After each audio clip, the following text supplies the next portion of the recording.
I'm Mark Lusing, the board chair. I would like to confirm that all members and applicants are present and can hear me. So members, when I call your name, please respond. Robert Dermody. Here. Nelson Hammer. Here. Deborah Robinson. Here. Steve Tanner. Here. And then applicants, I know there's some of you are several, but if you could sort of try and take your turns and just let us know that you can hear everything. Beth Israel Leahy Health, 148 Chestnut Street. Hi, Mark. Here. Hi. Hi, here. And we can hear you. Bank of America, 1455 Highland. Okay, Amanda, thank you. Greater Boston Addiction Center, 322 Reservoir Street. Tim Parker here.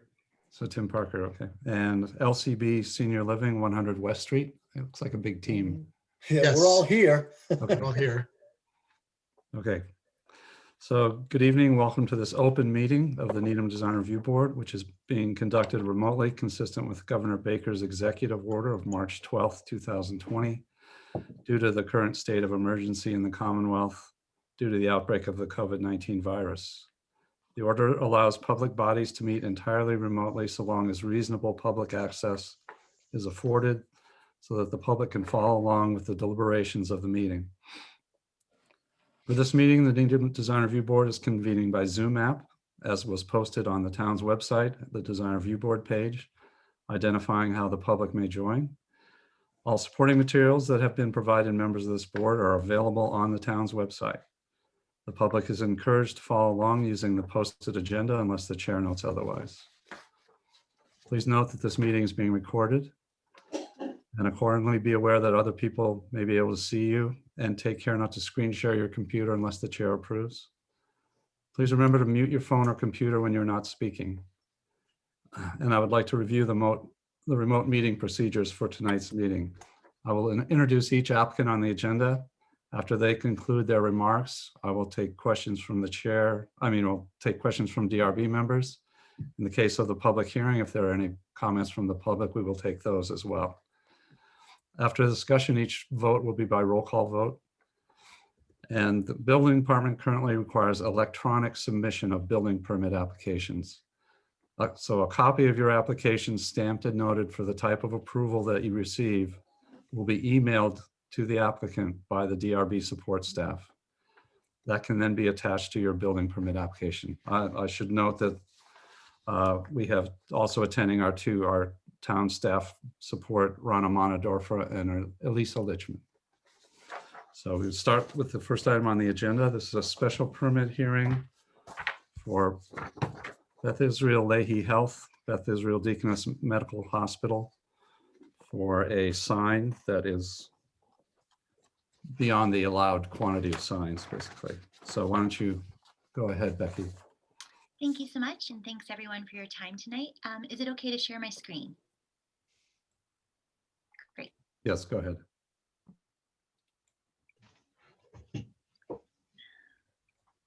I think everyone should be able to see this. I can move into full screen mode if that helps as well.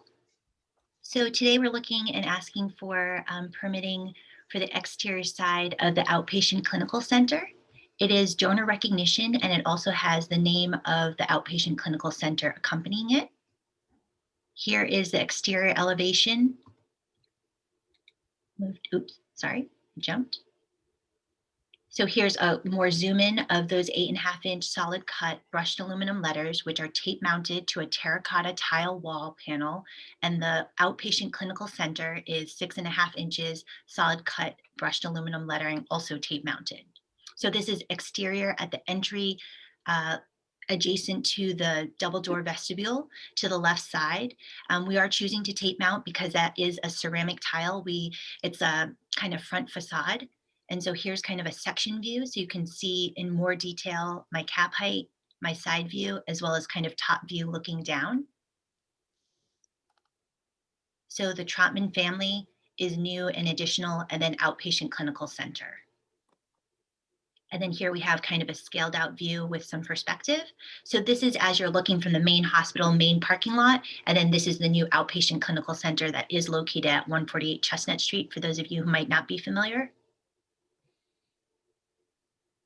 And then here it is. This was an under construction photo, but in real life, of what the kind of superimposed lettering looks like.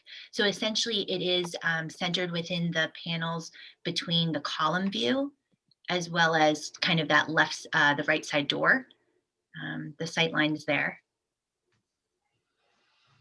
So we're asking for permission to mount these to the exterior facade. Okay. Well, first again, I will check. Are there any members of the public who would like to comment or have any questions? Please hit raise hand. Well, we'll start the discussion with the board. If someone does come in, please raise your hand and we will make sure we get your comments. So first, Steve, could I ask you to lead off, please? Okay, I just have a couple questions.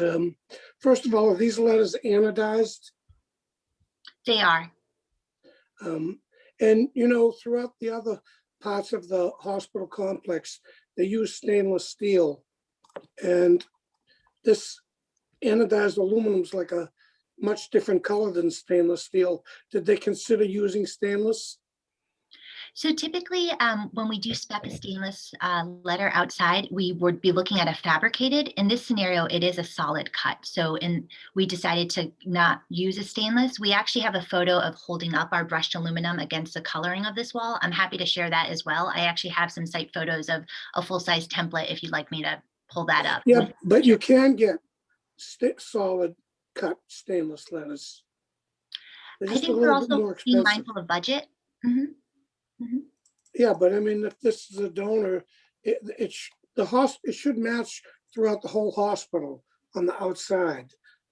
Where this is like, you know, an extra additional sign. I would think that the finish should match. And, you know, I would rather see like, you know, 1/2-inch solid thick stainless here instead of you have this 3/4 inch aluminum. You would save some money there, and yet you would be more in line with what's on the rest of the hospital. Okay. We can That's definitely. just my comment. Yeah, no, we can definitely consider that. That's a very good feedback. Okay. Bob Dermody? Yes. There are a lot of signs on this building, and this is yet an additional one. And I don't know if you can answer this, but is there any possibility or prediction of coming in the future for yet another sign? So that's a great question. I will say that this specific additional donor recognition is for the building at large. So previously the Sky Bridge was donated and it happens to have a similar family name to the donor that's being recognized here. My client team is actually also on this call. I can defer to Sam if she'd like to pipe in. Hi. For this building, I don't foresee any additional signage coming onto this building. No. Okay. Because I'm looking at page 7 of the documents that we were supplied with earlier. And it's, yeah, thank you. That's the one. Yeah. So we've got it on the bridge. We've got it on the right side there. And then it's on this interior wall. And then there's another sign up on the top right there. So it's just in a very dense closed area parking lot, there's 4 major signs. It just seems very busy to me. I understand the need for the donor recognition. Is it your intention to keep the sign over the column there on the right above the hood of that car? The one on the canopy. Yeah. Yes. Yep. That would be our intention. Okay. And really, when we looked at this, we wanted to make sure that there was appropriate recognition, but that you could also identify the building as you're coming out from the main hospital and we're directing patients over to the outpatient clinical center, because they wouldn't have a view of the sign that's facing Chestnut Street or the one on the bridge. And we also felt like this was a subtle way to provide some just directional signage if you're on the Lincoln Street side of the building without having anything face that side of the building. Okay. Also, And Go ahead, Becky. Sorry, Bob, to clarify, I think you guys can see my little cursor, but this top area on the green slate, that does not have a donor name. We actually avoided that area due to the timing of the fabrication of the green slate. And the donor name related to the building is on this canopy above outpatient clinical. So there is one here. The Sky Bridge is the Trotman family, which at the time of this unveiled building was in recognition there, and then the new piece here. So in total, you will see 3. Okay. And perhaps I should have led off with a compliment. The sign I think looks fine as a sign. I'm just concerned about the number of them and seeing it so many places. But if you think that's good for your campus, then that's fine with me. Thank you. Thank you. Okay. Deborah, any questions? I mean, I agree that it really, and this view in particular, really just looks like so many signs. It's not in a good way. But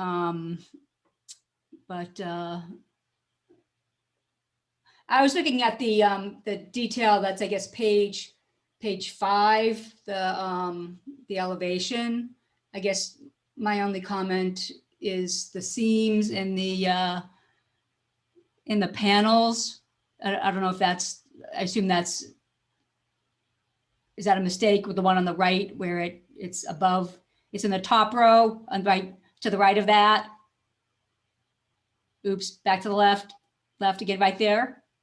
Is that seam that goes all the way up to the top panel and then it doesn't go down to the bottom row? Oh, sure. I apologize. That is correct. That's a That's mistake. part of the architectural drawing. Yeah, I mean, just as a sign, I just find it a little bit distracting to have the seam through the word outpatient. I don't know if you would want to either make the panels a different size or I believe adjust the way the lettering is there, but Sorry, to be clear, the paneling already exists. the paneling already exists. Yeah, Okay. I apologize. This was a May 2019 kind of image, or rather earlier in the year. I can pull up a more current image with the template if you'd like. I have those on my desktop, so I can pull those out if you want me to. I mean, if it's done, it's done. I mean, if it were my sign, I would try and avoid having the seams going through the quite in that way. But I guess that's my only comment on that sign. Okay. Nelson? Thank you, Mark. Are any of these signs lighted? These are not. Because one of the views of the sign between the 2 doors, that one there in the middle, it looks like it's illuminated. That one photograph is unfortunate if you're trying to place signs because it looks like overkill.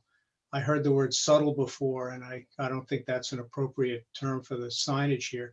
But in deference to what's going on here, I agree with my predecessors. The signs are very, very nice, and I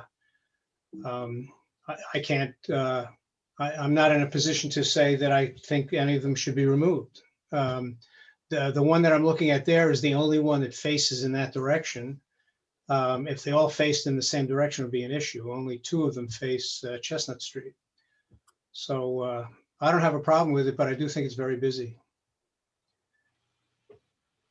Okay. Well, I think you've gotten the message that it's, and this was what we were concerned about at the last time we approved the other signs, was that you were going to keep coming back with the other. We all got another donation. We offered them a sign, and here we are.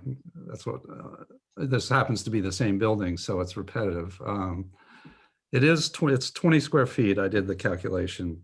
I find that in a parking lot with no exit on that end to the street, the people that are coming into the building will see this, but as a wayfinder for people on the Lincoln side of the building, yes, it might help point out the building and name the building for them, but I think they mostly are going to know where they're going, and that could have been done with a smaller sign. So I think, I'm not inclined to deny it based on that, but I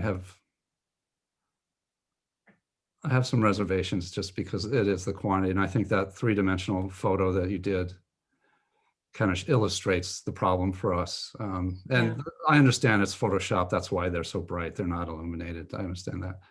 And think I know I had promised that we wouldn't come back with an additional request for signage, and part of that, so I do apologize that we're coming back for that. I think part of what we experienced this past year also is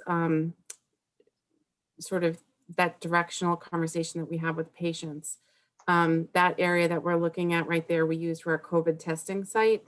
And so it became very difficult to send people from the hospital over to that specific area without having some identification of what it was.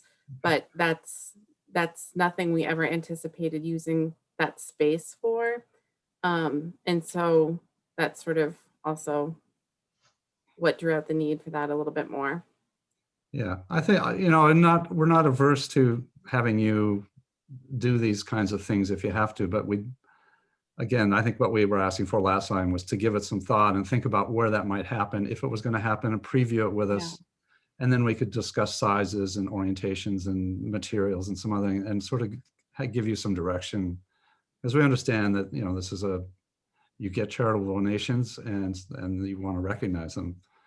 But, and I would encourage you to still think about that for the rest of the buildings. If I recommend that you do it just so that you have, yes, you say you're not going to do it. Either you have to deny people the idea in the future, or you have to have some semblance of where you might possibly want to do it. And we'd be happy to walk through that with you and give you some feedback early. Yeah, So thank you. I think the redeeming thing for this for me is that it is tucked away under that canopy and recessed. So it's not really an impact. It's impactful to that neighborhood. It really does help people coming out of the other entrance on the other side of the parking lot. And now you've got a big column there. And so I don't think it's an unreasonable request. And I think it works well in that wall. I'm not averse to the lines, but I might have suggested a smaller one had we known, but I think I would defer to my colleagues to see if they had any objection to the size, where we want to shrink it, but it's not that big. The only question then really is that Steve's thought that it would be better as a stainless steel sign, more in keeping with the other signage that they've done. I wonder what the other thoughts are on the board related to that. I think Mr. Dermody has his hand up. Okay. He does. Thank you, Rana. Can't see everybody. Yeah, back to the image that shows all the signs, please, Becky. Sure. Yeah, thank you. So I heard your question, Mark, but I have a different one right now before I forget. So the proposed sign, how does it compare in size to the one that says the exact same thing out on the awning by the column? The Trotman family on the awning is the same size, 8.5 inches. I mean, the total square footage. Would be the same. It looks would be bigger. the same. Because the and family go beyond outpatient clinical center on the wall, Mhm. but out on the awning or whatever we're calling that, it appears to be aligned. So I think Unless it's a perspective issue. it is a little bit of a perspective, and knowing that I had to pump up the gradient as well as a little bit of the line thickness just for the pure rendering of visualization on screen is why that looks so much more punched up or bold. But essentially it is the same type of line spacing as well as cap height. We did that to be consistent. Okay. Okay, fine. I understand what you're saying. Yeah. Yeah, and I agree with Mark's comment about it being underneath, and it seems like a logical place for a sign because if there weren't the letters there, you've got a big blank wall. My sense is it could have been smaller, and I would ask if you'd consider that. I agree with Steve's comment about consistency and material. If we're going to have this many signs, I think some effort should be put into making some consistency, not just in size and shape, but color as well. And then one last question, and Samantha, you may remember this better, or correct me if I'm wrong. I believe there was standing letters on the opposite side of that driveway on the curved portion that were to be removed. And I'm wondering if that has occurred. That has not, we haven't had really any signage happening on site at the hospital for a year, just because of COVID and trying to keep as many people out of the hospital as possible. So that's something that we'll probably work with Becky on in the next couple months as we start to get people back on campus to do signage. Okay, but just so I'm clear, I was asking about removing a sign. Yeah, we haven't had anybody on site to work on any signage in a year. Oh, okay. Yeah, we've had a pretty strict policy against having people at the hospital for Understood. obvious reasons. And thank you for the work you do. Yeah. That's all. Okay, any other thoughts on the stainless issue? Anybody else feel a need to shrink it a little? I don't know what I would do, go to 7 inches or 6.5, and I'm not sure that's going to accomplish a lot at this point. I'll get on board with thinking that it will be a little bit better if it were smaller in size.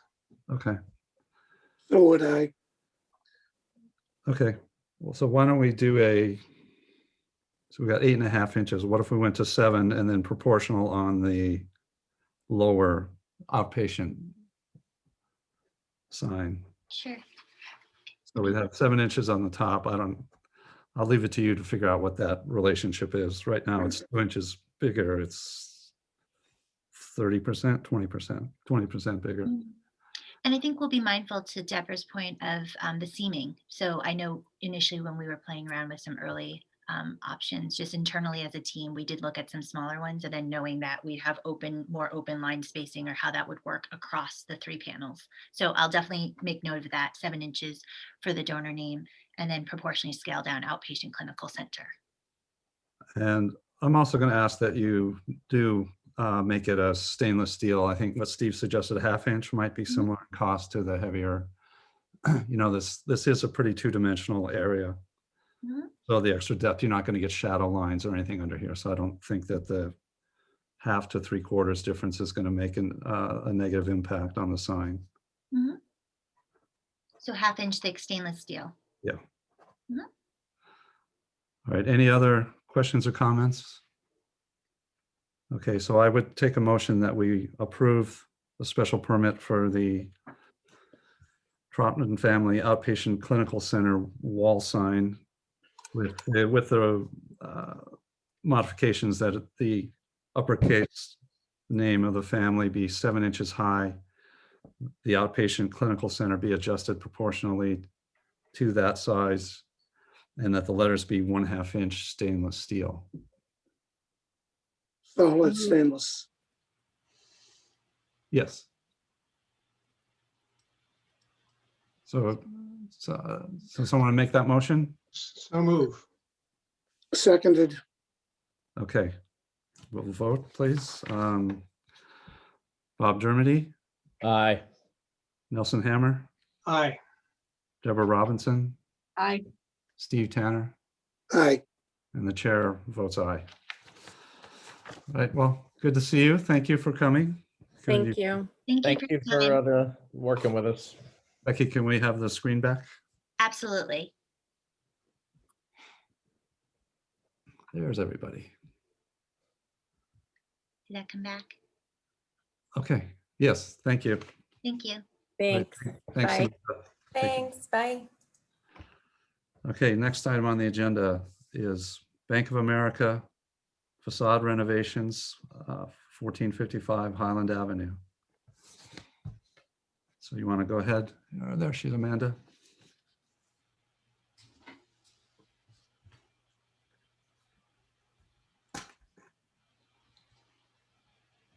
Amanda, can you hear us? Yep, can you hear Here me? she comes. There you go. Okay.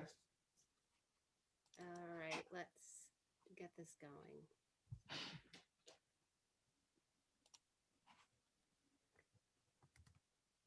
Right, so I'm Amanda Johnson. I'm with Gensler, and I am here to present our exterior renovation at 450. Louder, please. What was that? I'm having trouble hearing you. Oh, I'm sorry. Is this better? Yes. Okay, sorry. I must have been too far away. I'm Amanda Johnson with Gensler, and I'm here presenting for Bank of America.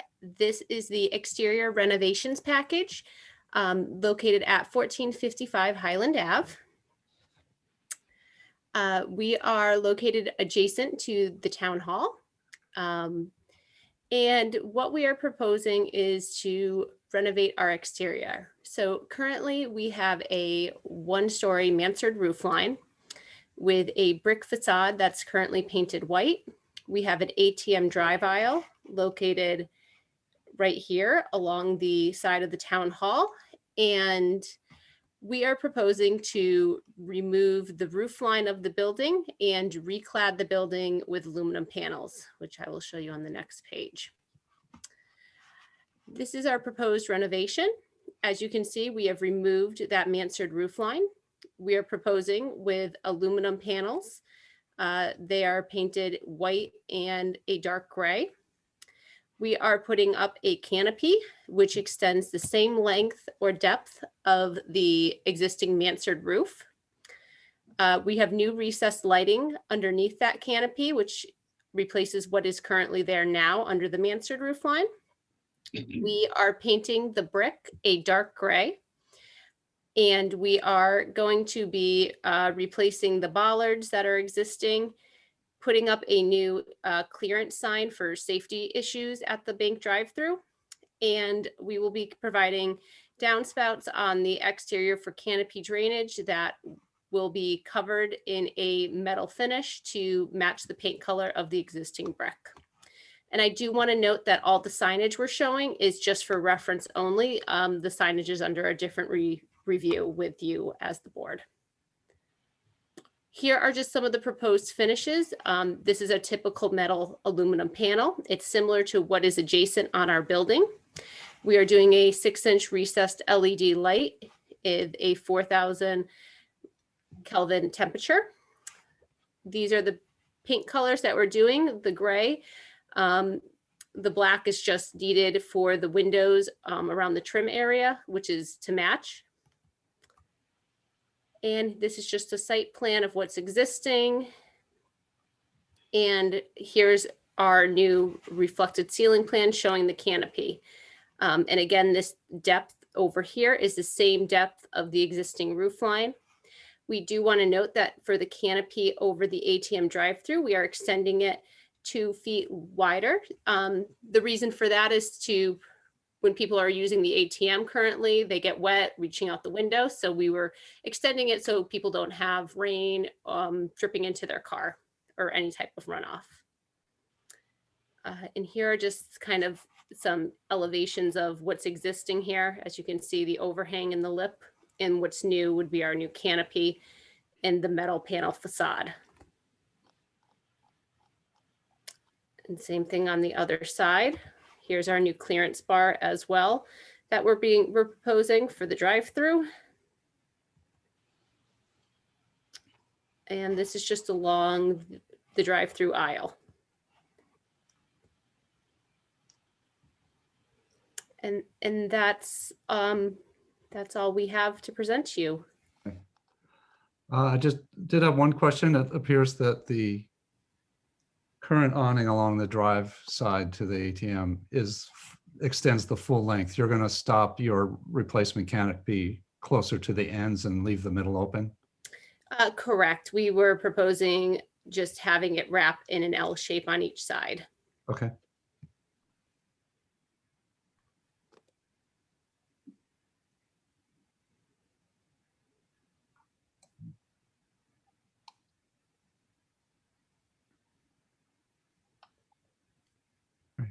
Deborah, do you have any questions or comments? Getting rid of the curved roofy thing that you call a mansard is a good thing. That has been there way too long. So that's definitely an improvement. I guess some of my comments, I think that it's a lot of gray and a lot of very dark gray that in a way looks kind of ominous. I guess is one thought. I don't know if you considered modifying the arched top windows as part of this, just as it seems like you're changing the aesthetic and the arched windows, not that they really went well with the mansardy thing, but those are also kind of a relic of another era. I don't know if that, or you think those fit in well enough with the design. We don't really find it not fitting in with the design, and also, you know, as we spoke about with like the last one, as a cost prohibitive, there's a lot of windows on this one for us to replace. And I guess when it's darker, it won't be as prominent. I'm looking at the existing photo where you really notice the window shape, maybe more so, but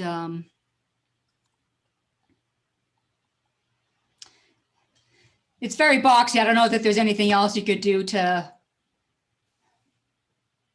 scale it down a bit. I don't know what anybody else thinks. That between the color and just the flatness of it, of that huge parapet. Yeah, originally, I mean, the adjacent storefront, the Peck's exercise place, and also then on the other side, the French Press Bakery and that other skincare place. We saw a design for the whole building based on that approach at one point.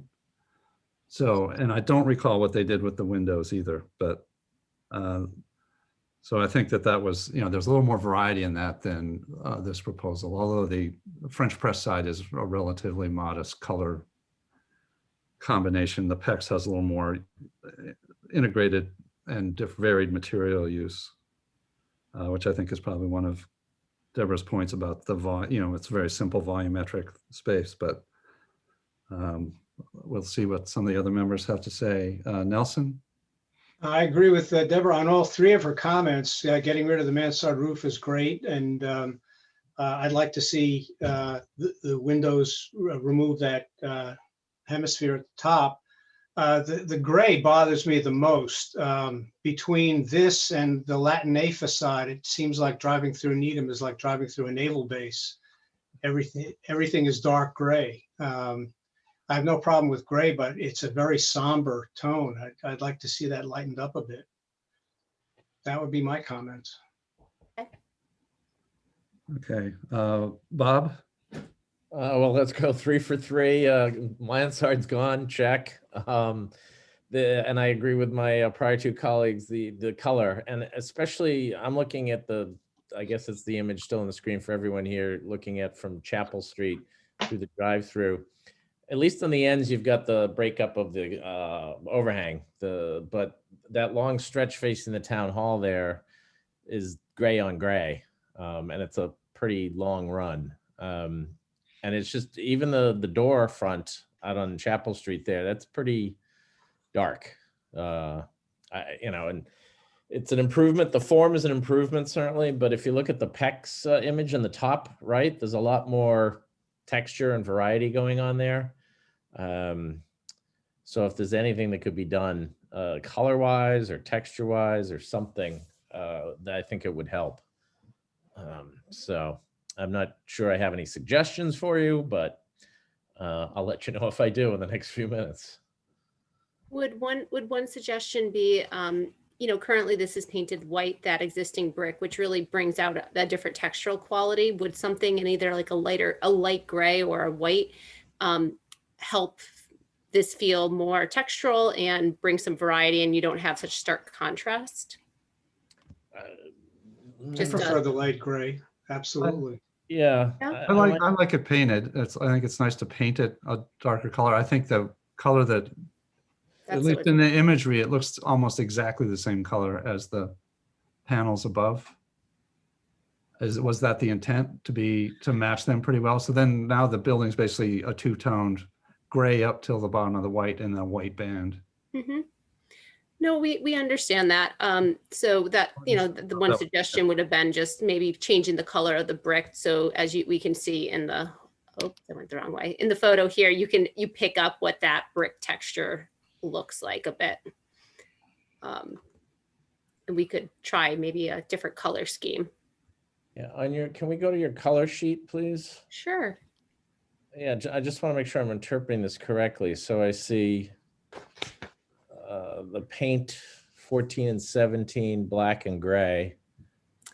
And I guess the two colors Mark just mentioned, the paint and then the first row of panels, we want to compare 17 and 02, is that correct? Yes, these are the two. Yeah, so it looks like you're trying to match, but it's not exact, right? So I guess maybe what my colleagues are suggesting is a greater difference in those shades. I'm not sure white is the answer. You'd have white on the bottom and white on the top then. Yeah, maybe a lighter gray color here would be appropriate. I think that's a place to start. Well, I was wondering if it wouldn't be the opposite, that you could just leave that dark base, go a little lighter on the next band, and then a little lighter to the white, so that it just grades out from the bottom up. Okay. I worry about if you had a light gray on the bottom, then it's going to be, say the color of the PEX metal. That would be way too light, in my opinion. So. I mean, I think if there's a light color in the bottom, I think the gray band will just be way too prominent in an awkward kind of way. Good point. So I agree that maybe just the wide gray band is the one that maybe is. So let's say if you lighten that tone a little bit, Amanda, and then. Ellen, Yeah, can you absolutely. come here, please? I don't need that. I didn't ask you to bring the computer. Tim, could you mute, please? Yes, of course. Thank you. I don't mind the dark gray middle band. It's the streetscape that bothers me. That's too dark. Okay. We're getting, we'll figure it out, Amanda. We're gonna hash through it here a little bit. I understand the concern with the windows. We've been trying to get rid of those windows forever, and maybe there was a way to put a spandrel panel that's flat over the top of them and do things, but I realize that you're short of tearing that entire wall apart, which has an expense factor to it. We're not in a position to sort of force you to do that. I did have a couple other questions that we haven't talked about. The sign over that entrance, that really seems like it's just going to be flying out there. Is there any other way to do that? This sign above here. No, the sign over the driveway for the height limit. I always find those they stick out like a sore thumb, just kind of like, yeah, don't drive in here. Yeah, so this is more of a safety concern. So anyone who's driven down that drive-through knows that it's not a 2-lane aisle. So the concern has been and always has been for the bank is if someone turns down that aisle and they're in a truck that's higher, a box truck, that they're going to either get stuck or get to the canopy, because you can kind of edge over around here to get past that roof line. It's when you go under the canopy, you then realize I can't get under, and then someone's backing up to oncoming traffic. So we're trying to make it clear so we don't have that issue happen. And that's really the point of the sign is we know it's very obtrusive, but it was more of a safety concern that we didn't want people backing up on oncoming traffic because they can't get under that canopy because it is fairly low. What about bollards along the building side of the drive? These two right here. They have some bollards already, Nelson, that are defining the driveway entrance, so that would push you out beyond I think it's where they've extended the canopy further that they have an issue. Mm-hmm. Okay. On the ATM part where they've added a couple feet to it. Is it going to be a red rimmed white on black letters on a white background sign? I mean, it just feels kind of lonely out there. Maybe we can paint the pole to match with the wall at least, so there's some cohesiveness to it there. Yeah, we can look at whatever we decide the color of the bottom of the building to be, to match, of course, so it blends in. Okay. Any, in the lighting at the ATM, are those lights going to be on 24 hours a day? Or I mean, all night long?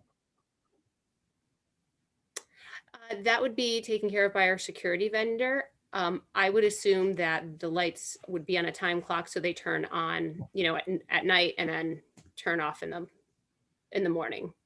But they'd be on So all night, they would be on. because They otherwise, would be. because the ATM is technically open, and if Yes. you're not actually open, you have to turn the lights off at 11 o'clock and need them. But because that, but there's with the 4 LEDs, it'll be pretty bright, but it is a commercial district. I guess they have to live with doing that because of the ATMs. Okay, so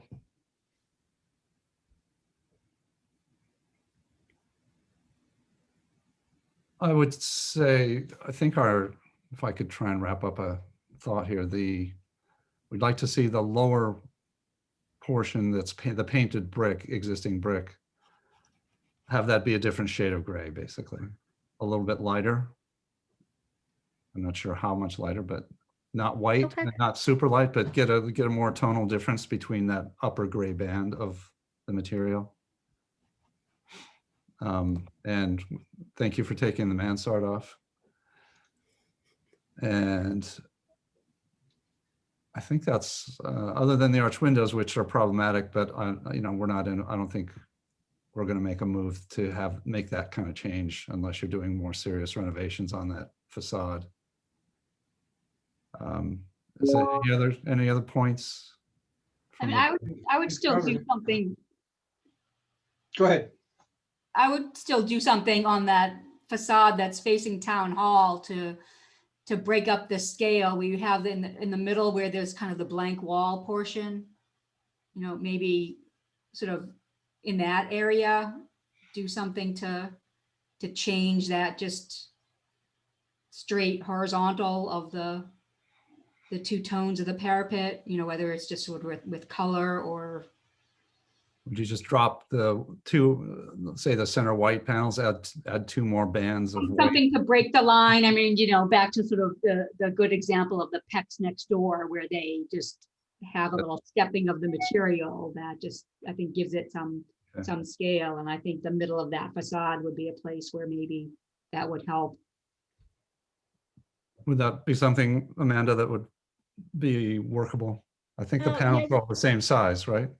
We would be, these are all the same size panels. So, we could easily change out some of them for more of a, for some sort of differential look, right within, I think there's 1, 2, 3, like these 3 panels here. Yep. Okay.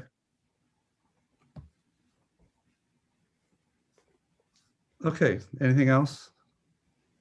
All right, so I would take a motion that we approve with conditions the Bank of America proposal for facade renovations.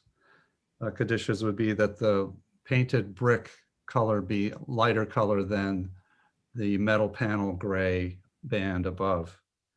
And the second one, that on the long open facade section of the drive-through, that they modify the panel pattern so that there is not just a straight line of white versus gray.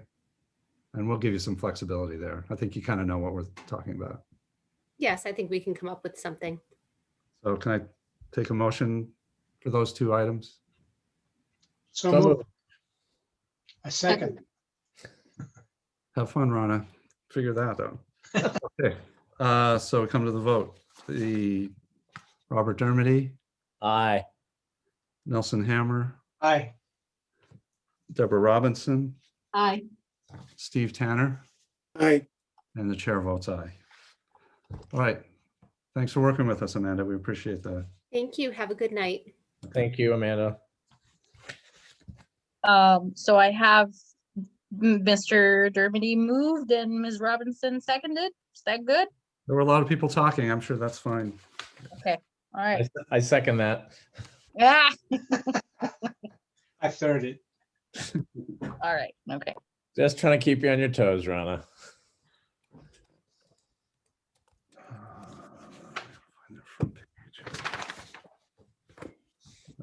1 second to put this back together.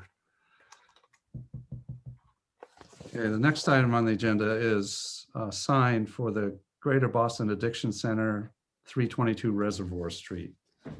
Good evening, all. Hi, Tim. Right. Sorry about the mute before. I had to change computers. My tablet overheated and I didn't realize this one wasn't muted. So I apologize. That's fine. I was like yelling to my roommate to get the other computer. So I apologize. So we're here on behalf of Greater Boston Addiction Centers for a new office. They're already in and have residents in the second floor, which used to be the Waterstone units on the top second floor. Waterstone, if you look in the current listings, their sign is still all the way to the far right, closest to the highway. The dance studio still exists, and we're looking for a sign between the large vertical windows on the front facade. As you drive down the street, it's the first thing facing you. So they have about 2/3 of the second floor, where a Waterstone had the entire second floor.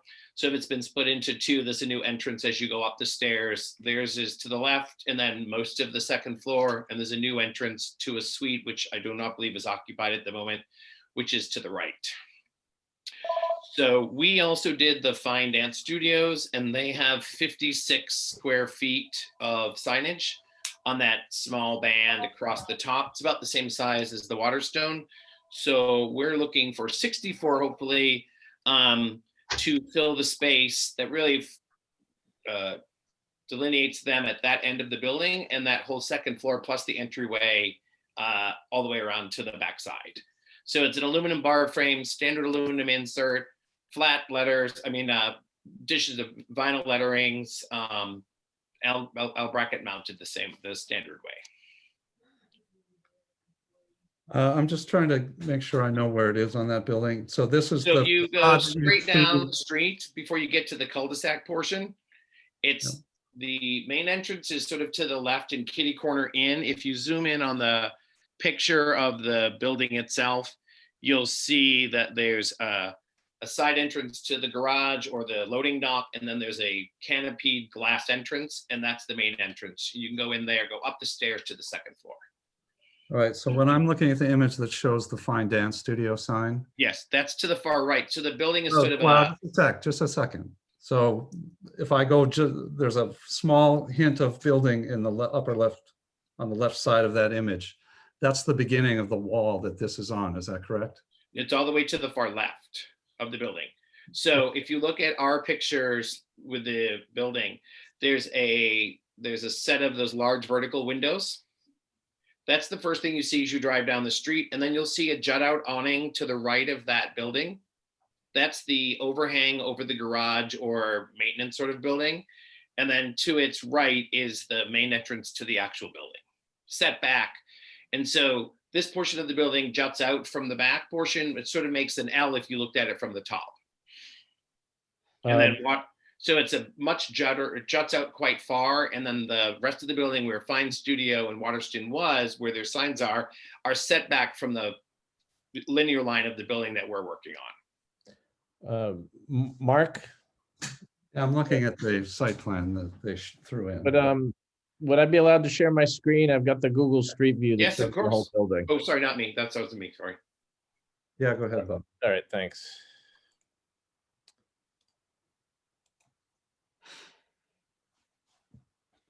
Can everybody see that?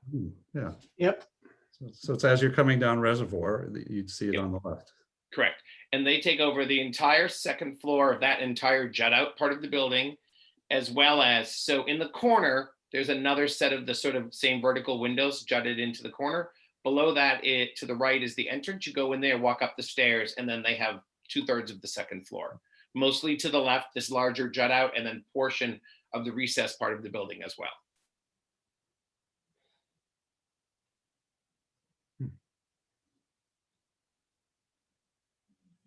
Question? Okay, go ahead. Why don't we start? Steve? Someone have a question? I'm sorry. I do. Okay, I would like to see like a drawing of the construction frame of this sign. I mean, this is 64 square feet. And they're just talking about a regular aluminum thin wall tubing frame. I mean, I think there needs to be like you know, structural aluminum there. Well, it has all the, so there's, if I may, there's the black aluminum frame, which gets put on the outside of the steel frame that's on the inside and is Well, reinforced. you need to show us the frame. Okay. It's this, it's the same frame we build every time with the same supports underneath. This is a 64 square foot sign. No, I understand, This is but we build not them a the small- same way with the same supports. I'm not sure what I'm happy to try to show you what, but I'm not sure what I would show Well, you. you could submit it in a drawing. Okay, so you want to see the back of it? We I want wanna to see see a a section. section. Typically, we look for a section that shows, especially on ones like this, if it's a 1.5 inch tube. Well, The it's, scale yeah, of the tubing.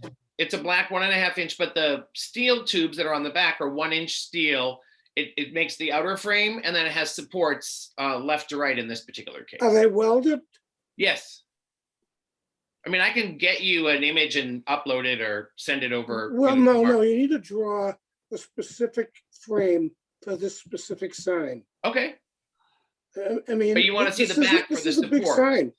Steve, I'm just making sure I'm understanding. You want to see the back so you can understand that there's enough support. No, I to don't keep want the to see the frame. back. I want to see a section and a section. Actually, you show 3 views of the sign.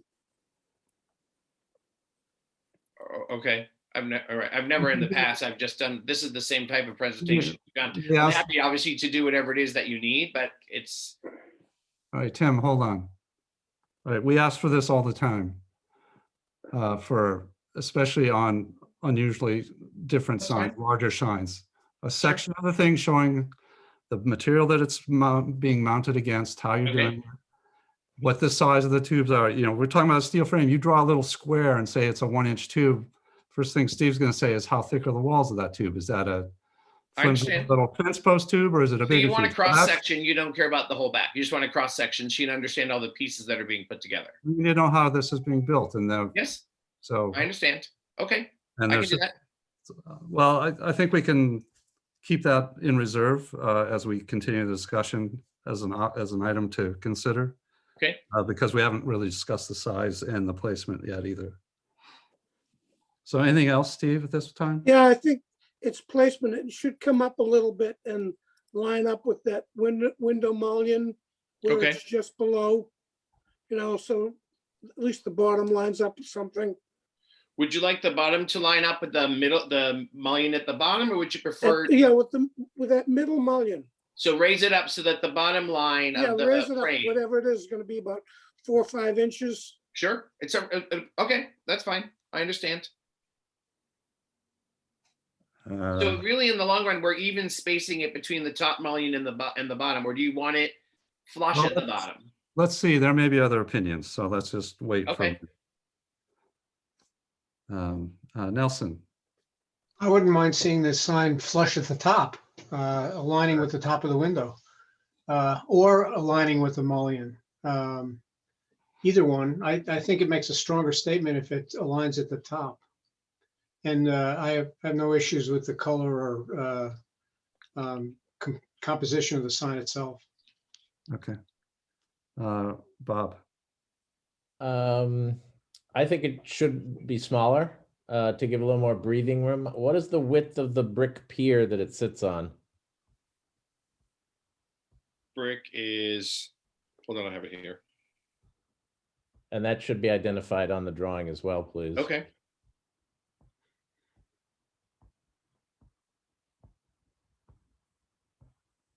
About 162, Inches? yes. Okay. So 162, so 162 plus 4 is 68, so that's 34 inches. Yeah, the drawing is not very accurate for the proposed signage. Okay, So, but then I'll make my case again, according to that drawing there that you're giving me, the sign needs to be smaller. okay, yeah, it doesn't look like there's 30 inches each side of that sign, Tim. That's Okay. Right, that it would look better, I think. The sign is clear. Well, no, I take that back. The graphic is interesting, but the arrows through the letters I find problematic. That's maybe their logo, so that may not be. It happens to be, yes. Excuse me? It happens to be their logo, yes. Okay, fine. I do think it's a clean sign. However, the photo for proposed signage shows a very bright white square around the edge. And then the drawing for primary signage to the top left of that image shows that one with the 96-inch dimensions on each side shows very, very thin pair of white lines. So it actually has an inset. Yep. Tim, just wait a second, please. I'm sorry, yep. So which is it? It's got an inset white border. So there's the black frame. There's about 2 to 2.5 inches, I believe it is. And then there's a white inset border. And then the logo's inset inside of that. All right. Again, I think another drawing to explain that in clear detail Okay. would be very helpful. Certainly. Well, yeah, just really just note that that's what that is. It's not just a printing graphic, that you actually are going to paint a line there, and how big is that line? Correct. So that we have some sense of what's going Sure, on. of course. And if I could offer a suggestion for future presentations, take a screen capture of the Google Street View that I pulled up for everybody, and then that will save you a lot of time of trying to direct us. I understand. I appreciate that, of course. Of the whole building and buildings to the side, which if you read our regulations is required. Is there not a second page for the building, the other buildings? Yeah, but they're all pieces, Tim, so we can't. I understand. No, I just want to make sure I understand correctly. Yeah, So I understand. There is an image available where you see the entire building. You see the recessed section of the building. You see the forward portion of the building. That's a helpful thing for us I to understand. Yeah, evaluate. absolutely. Okay. And one last thing on the page 21 with the existing signage and proposed signage, there appears to be a very, very schematic section on the right that shows what appears to be a stone cap that doesn't seem to relate to this at all. I don't have a page 21. I only have 1, 2, and 3. No, well, it's page Top 20 in page, the yeah. entire packet. That's just a standard detail, Bob, of mounting that sign. That's what he's trying to illustrate. Oh, yeah. Oh, so on that particular page, yeah, that's showing how we mount it from the side. Well, what's the stone cap? It's just the brick facade I'm sideways. talking about the gray rectangle on the top. I apologize if they're Just okay. a standard detail that he put in. It's not, doesn't relate to what's actually happening here. Well, I guess we would appreciate non-standard details. Thank you. I appreciate that. Okay, Deborah. Yeah, so looking at the Photoshop sign on the wall, it does look too big for the wall. So I think what we're hearing is that's not exactly to scale, and there really is a little more brick exposed on the two sides, which would help. But I think if he's redoing some of this, I think drawing that more accurately would help a lot, would help decide how to locate it height wise. I think if it's going to be smaller, I think I would tend to not align it with the tops of the windows.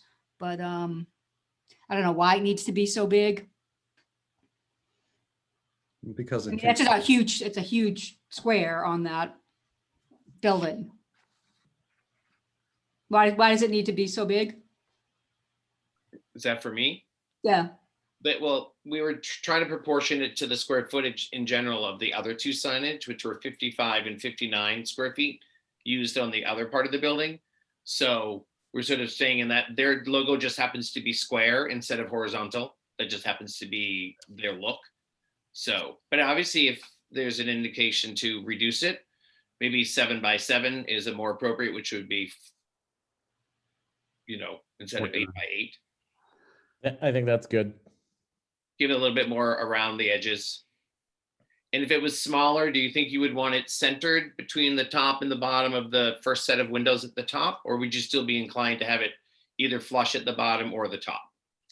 I think centered in that window pane, in my opinion, if it was smaller. Okay. I don't know. That's my colleagues. I have one more thing, Mark. Yeah, okay.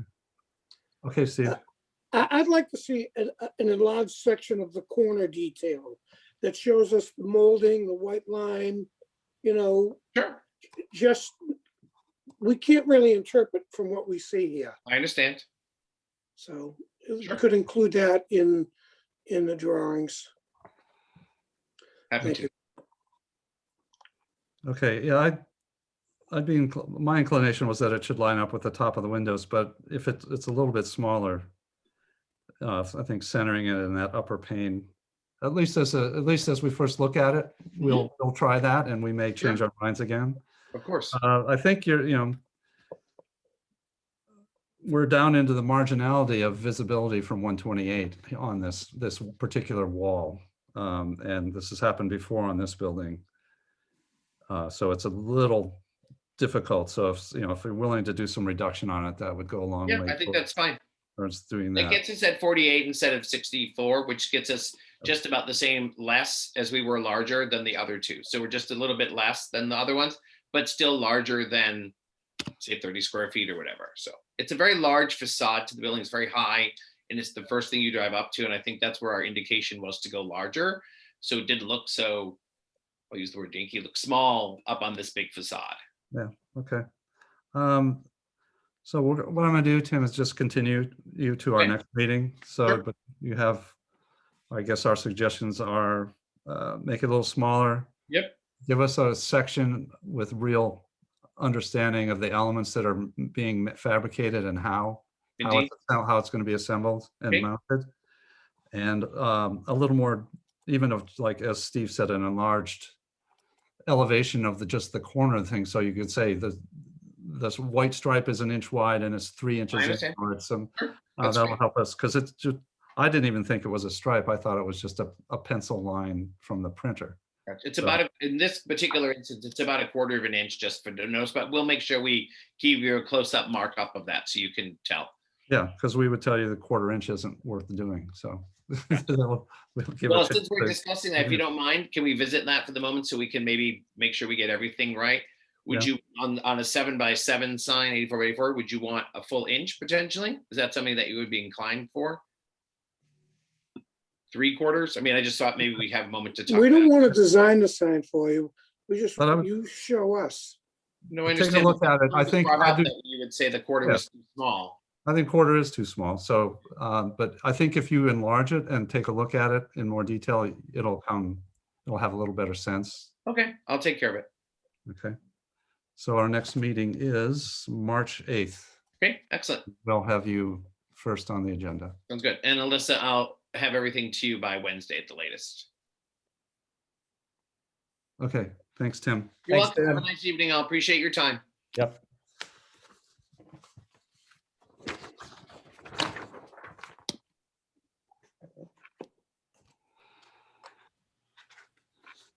Okay.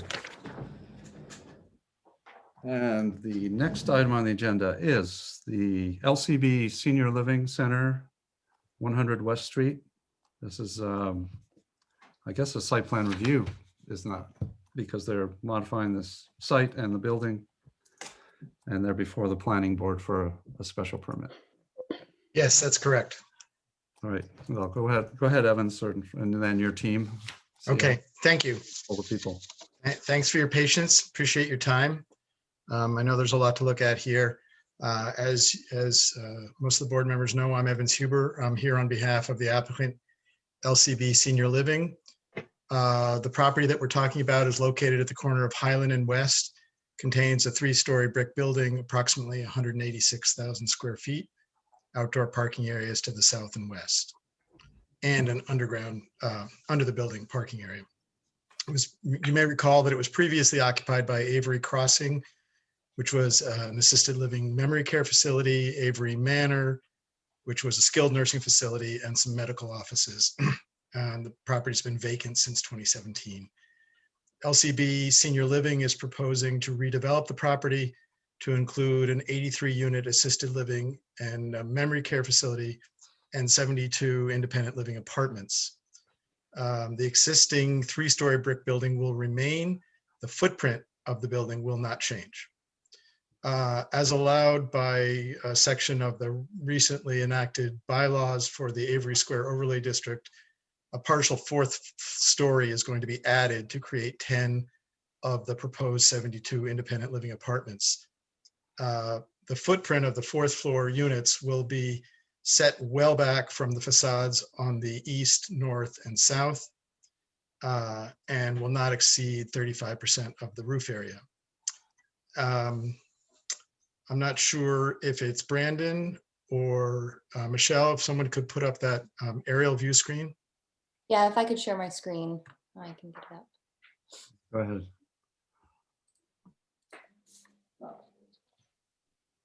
So this is an overall aerial view of what we're planning to accomplish, and this gives you a good sense of what the fourth story is going to look like when it's done. As I mentioned a moment ago, it's going to be set well back from the facades on the east, south, and north, and it will, as required by the bylaw that was recently passed, will not occupy more than 35% of the area of the roof. The parking lot on the south side of the building will remain unchanged except for some new landscaping, and the parking lot on the west, adjacent to the railroad right-of-way, will be modified slightly, including some new landscaping. As you may know, these plans had previously been submitted to the planning board, which sponsored the warrant article that amended the bylaw to create the Avery Square Overlay District, which is what allows this project to move forward. So with us tonight is a team of professionals that have been working on this project. Our architectural firm is TAT. We have Anthony Viverito and Michelle Hobbs. Our landscape design firm is Hawk Design. We have Ben LaFrance from Hawk. Our civil engineers are David Kelly and Brandon Lee from Kelly Engineering. Lee Bloom is here on behalf of the applicant, LCB Senior Living, and myself and Roy Kramer as counsel for the applicant. So our architectural team is going to take you through a presentation of what the exterior changes are proposed to be. So Michelle, if you want to do that, please. Great. Thanks, Evans. I'm Michelle Hobbs. I'm representing the architectural team, and Anthony Viverito is with me as well from our firm. So as Evans was mentioning, the existing footprint is not changing for this structure. And we've put kind of extensive effort into minimizing any view corridors from Highland Ave, as well as with the abutters and as well as the residents for this fourth floor addition that you see in the aerial. So I'm going to kind of walk through quickly the floor plans just to introduce you a little bit to the project, but then we'll jump right into the exterior. So, looking at the plan, we have Highland Ave planned south, we have West Street, which is where the formal entry to this site is, planned right. So there's two communities that make up this building. On the left, in this kind of L shape, is an independent living side. And then on the right in this bar is memory care and assisted living. A couple of things to note in terms of the ground level. So in 1994, there was an extensive renovation done on this project, and actually it covered quite a few existing openings at the ground level. So if you're familiar with the project nowadays, you know that it's kind of ephes on the exterior, and especially to the south of the building along Highland Ave, there's actually no windows. There's extensive overgrowth of vegetation. So on the ground floor, we're really kind of reactivating that connection to Highland, as well as that kind of public realm. The vehicular path is remaining the same, as well as the circulation from West Street through the site, as well as into the parking area on the left. We're significantly reducing the amount of parking within the actual structure, but not changing the parking of the vehicular path on the exterior. A couple of things to note too, there's an introduction of these independent living patios that you'll see along Highland Ave and then the south side of the building, which I'll touch on in the elevations. These do align with those existing openings that were covered in the 94 renovation. So you'll see that in the kind of comparison of the existing and proposed. A big thing too is we're focusing on kind of bringing natural light into the building. You'll notice that it's pretty wide. So when we look at it in the elevations, you'll be able to kind of see where we're introducing larger windows into existing openings. So again, the independent living is on the left, the assisted memory care is on the right, and I'm just going to kind of step us up through the building on the second and the third floor. And then that brings us to the fourth. So the location of this massing has been really extensively worked through in terms of its setbacks from Highland Ave and the abutters. So it's really trying to minimize those visual impacts for those abutting neighbors, as well as the kind of main thoroughway that is Highland. As Evans was mentioning, the coverage is not going to expand beyond 35%. And we are providing specific outdoor zones for these two populations. So there's the independent side on the left, where you'll notice there's a handful of private terraces, as well as a shared terrace, and then the assisted living terrace on the right. And again, we'll touch on this in the elevations and the perspective views, but all of these terraces have kind of planter and security guard edges that deal with kind of filtering views. So the focus is more on creating an inward focus, less of kind of looking out onto the roof itself. In terms of just the form and the massing, so on the left we have an L, and these terraces act as kind of voids that are cut from it to create these outdoor spaces. And then on the right, it was a kind of bar that was split into both interior and exterior space. There's also a couple additions of skylights that are bringing light again in from above this time, rather than at that ground level. So you'll see them kind of here on the plan. So just to kind of walk through the existing building as it is today. So this is the northwest view from Highland. As I was discussing, this is that kind of ephes. And actually behind this are all of those existing openings that were covered in 1994. So there's extensive kind of growth of the vegetation, which I know Ben will touch on in his presentation. So if we go from northwest view, looking kind of up Highland, and then looking southwest down Highland, again, it's kind of challenging to kind of see the engagement. It's the view from Mellon Street across from Highland Ave. And then this is the abutters view from the south. So you can see that garage entry that's existing to remain. This existing parking lot is to remain. And then this is the current formal view from West Street. It's actually very challenging to see the building, and it's difficult to kind of understand that circulation of how you approach. This is within the actual parking lot. So this is the west side of the building. This is an existing portico on the left, as well as that other side of the garage entry on your right. So these are our elevations, and I know you guys have printouts of these. So there's a lot of information here. I do, at the end of our architectural presentation, have a kind of materials page that will cover a little bit more in depth. But what I'd like to do here is just kind of talk broad strokes about this. So this is the Highland Ave elevation. This is the east elevation. You'll see on the kind of left and then the right where the two different zones of engagement are, and you can compare the existing with no windows along all of Highland, pretty much the entire south side of the building, which you can see here in the enlarged view. So we're punching open those openings again with new windows, and then we're engaging with these independent patios that they align with the existing openings that are behind the ephes, and we're essentially creating a kind of more active streetscape along this facade. And then as you kind of travel down, you see how it transitions to the right side, where we have the assisted living fourth floor above. And like I said, I'll touch a little bit more on kind of overall massing in the zoomed in, but this kind of gives you a good breakdown, following the individual keys for what each of these pieces are. You start to get a sense of the rhythm of the terraces that start to break down that massing up above. Moving to the north elevation, the West Street elevation.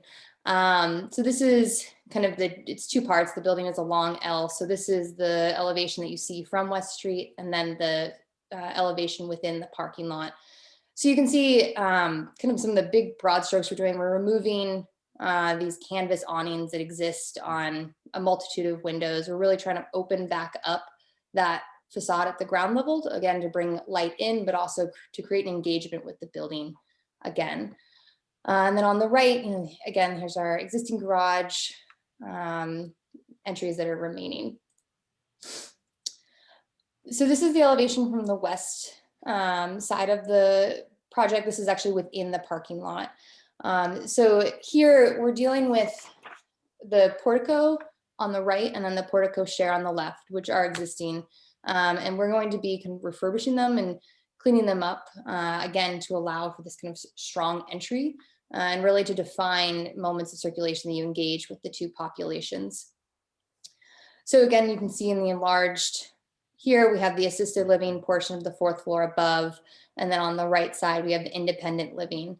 Those individual terraces, again, break that scale down. And then with the assisted living side, that kind of larger terrace, we're actually using elements like a pergola to aid in kind of shading and filtering those views outward. And then here's the south elevation. So again, the garage to remain, oh, sorry, let me back up 1 second. Do you want to point out in this bottom right-hand corner here, this is the new exit to the garage within the project. So if you look at the existing elevation above, these are the two existing exits and entries to the previous garage. And we're actually infilling with storefront windows to bring more light into the common space within. And we are instead having the exit kind of tucked in the corner here. Oh, sorry. Right at the knuckle of the L, and you can see it in the enlarged elevation down existing openings that are remaining for the garage. And then moving on to the south elevation, again, this is where you can see the engagement of those windows in the previously covered openings, as well as the independent living patios, really activating this facade, both on the ground level and on this 4th floor as well. Moving then back into this roof aerial, I just want to circle back on the idea of, here's that bar, kind of 2 bars, and the kind of breaking down of that massing, again, to kind of mitigate those sight lines from the abutters, which we will show in our proposed perspectives coming up. One thing that I kind of forgot to mention right at the beginning, so the site of this project was an original Carter knitting mill site. And then this building was it still was part of the Carter factory in the 50s. And, it has a very traditional sense to it. And we're embracing those kind of proportions and, lines of the traditional brick facade and kind of moving forward a little bit with the new building materials that we're going to be discussing and showing. So then moving into the kind of proposed views. So this is that northwest view again from Highland, and this is what it's like proposed. So you'll notice the setback of that 4th floor, you really do not see much of it at all. And then the added benefit of these new patios really add an engagement that's missing at this current moment along that street. Again, the southwest view down Highland Ave, you can see how that 4th floor is really stepped back. The vegetation's been cleaned up. This is an outdoor courtyard, memory care courtyard that I think Ben will talk about briefly. The view from Mellon Street, the view from the abutters.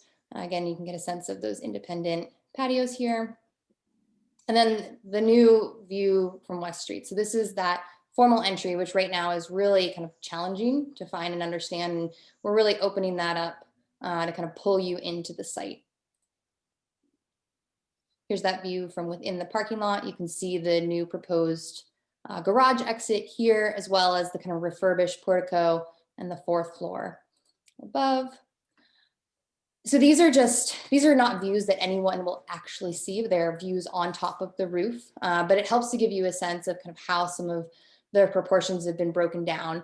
So these individual terraces are set up with these planter edges that are meant to kind of contain within the terrace, but to create that filtering of view and light, and really to create a kind of intimate garden space. You'll notice on the elevations, there are moments of mechanical screening, and we've been really thoughtful about how we can incorporate that with the facade so that it feels much of the same rather than being kind of opposing or fighting entities. And it's worked into the massing in such a way that it works with the building in terms of the actual systems themselves, but it also is tucked away and kind of within those setbacks, so it's not kind of in your face on the roof. Again, these are just some ideas or perspectives to give you an idea of what these spaces look like up there. Here's 2 building sections. So the one on the top is taken through the assisted living and the portico share. So this is the west side and the east side of Highland Avenue. And then the one down below is taken from the independent living side through the portico, as well as Highland Ave. And then on the right, we've kind of zoomed into those independent living residential patios that are right on Highland. The patios only move about 1/3 of the way down the facade of Highland Ave. And I believe we have roughly a 2.5-foot grade change over that course or over that run. So essentially what we have is we have a small retaining wall that then has a kind of decorative fencing or a railing put on top of that, which we can talk a bit more about in the landscaping, and then a series of kind of shrubs and kind of screening elements. But I think this gives a good sense of the scale in terms of how that public realm is being activated, while at the same time, shading and screening the actual kind of privacy of the residential unit within. And then the last slide that I have is this material study. So looking kind of from the first floor up, anywhere that we're engaging with this first floor with a new intervention, we've essentially removed the existing ephes and are proposing a fiber cement panel to match more or less. And I know these show the wood grain, but if you look at the elevations, it's called out as a smooth panel. So we're looking at continuing some of the sight lines of the building while still making it very clear that these entries are a new intervention. It's an intentional move within the facade. This would be cut all the way up to the underside of the ephes cornice, and then it's actually trimmed in a white trim board to help kind of create a shadow line to again draw emphasis to, not in a bold way, but in a kind of subtle way of new versus old working together. And then as you move up to the fourth floor, so we're looking at kind of light mist, which is a very light gray color, again in a smooth panel, not this wood grain. And it would have kind of a recessed trim. So we look to the kind of similar, proportions and studies of lines and brick of the traditional brick building, and look to kind of interpret that slightly in the new materials. So the scale moves up slightly, but we're still dealing with this kind of recess and how you can then kind of translate a rhythm and proportion across the entire facade. And then we're looking at adding kind of natural elements and then, bright white to again build within the existing building that's there that already deals with quite a lot of white trim elements like that. So it feels very cohesive, but there's still a definite understanding of what is new and what was existing. And then with that, I think Ben, you are next. Ben McCormick with Hawk Design. So members of the board, our intention was to have Ben talk about the landscaping and then turn it over to you all for questions. Our civil engineers are here to answer any questions that might be relevant to the work they did. But after Ben's done, then our thought was that it would be time for you guys to start asking questions. Okay, thank you. Good evening, Ben with Hawk Design. We're the landscape architects on the project. So, to begin with, our first goal really was to create an appropriate setting for the building and our residents. As Michelle spoke about, we're really opening up this building and activating it quite a bit more than the current situation along Highland Ave. As you could see in some of those existing slides, plantings quite mature in there, more mature than the building and taken over the building. So we're really looking forward to this building being more open to Highland Ave, getting some more light in the windows for our residents, and just creating more of a streetscape along Highland Ave. We've done this through a palette of plant materials that will create year-round interest through a mixture of evergreen and deciduous materials, bloom colors and timing, and plant textures. We've used materials that are non-invasive species. They've been appropriately selected for the environment, for the microclimate here that exists for sun and shade conditions, and are also tolerant of drought conditions. So to begin on the south side of our building, as Evans mentioned at the beginning of the presentation, the parking area there, really no major changes in that parking area. We've got some existing trees and islands in that area, in the parking, that will remain in place. You can see along the western edge of that parking, between the parking and the MBTA rail lines, we've supplemented that area there with some evergreens to create a little bit of a screen there. An additional screen existing there is just a fence. So we really feel that will give us some green along that edge there. And then along that south edge of the building, as Michelle spoke about, you can see in red, we've got our private terraces for the residents that we have also supplemented with some planting along the edge there to really soften their views and soften the views to those patios from the sidewalk areas and the car headlights as they park there.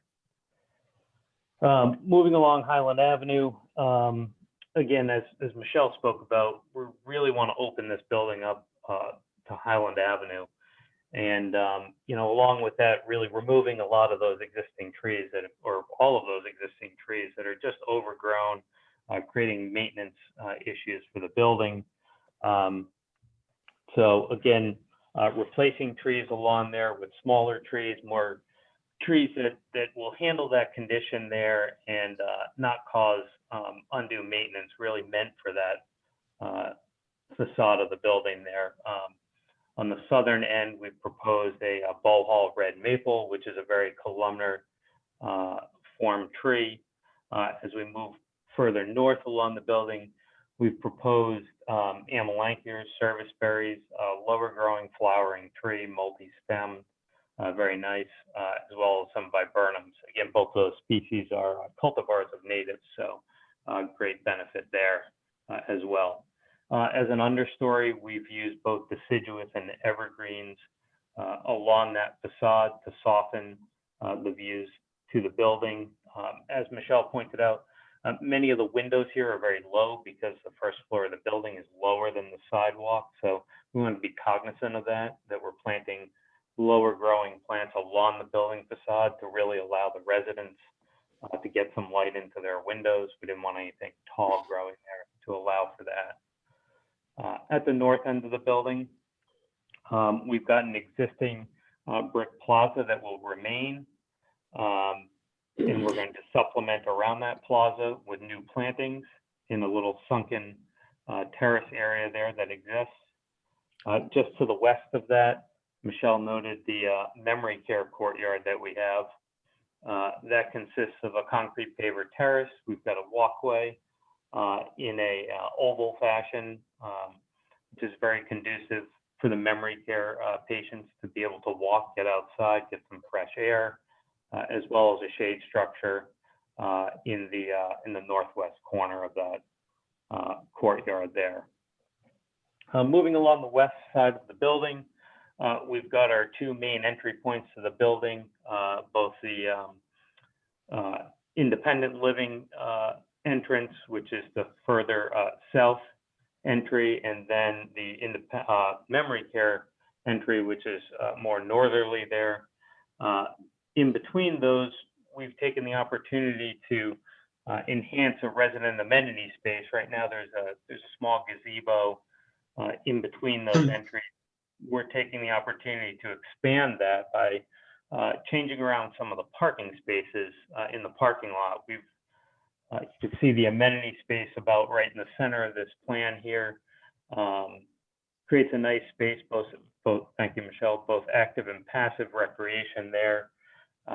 We've got some grills for our residents. We've got a small water feature, a fire pit in there, as well as bocce court and a lawn area for, some get outside, do some yoga and some stretching, things like that. We often find residents like getting out and getting some air. So that is in the center between both of those entries. Additionally, on this side of the building, you can see that we've created a meandering sidewalk that gets residents off of the walkway right along the parking. Nice place to just take a meandering stroll, maybe a few benches along the way, just sit and talk to your neighbors, et cetera there. Along the edge of this parking, I do want to point out along the western edge of the parking, there's quite a few existing evergreens that will remain in place. That gives us a great buffer to the train that you can see in the aerial image as the background there. Both on the north and south ends of that, we're going to supplement that. the conditions at both of those ends don't have a lot of evergreen screening. We're going to supplement on both ends with some emerald green arborvitaes, which are a very slender upright evergreen where we have limited space. And then we've also got some green giant arborvitae in there as well. Be happy to answer any questions at the end if anybody has any. I'd like to move on to the lighting. Michelle, if we could briefly.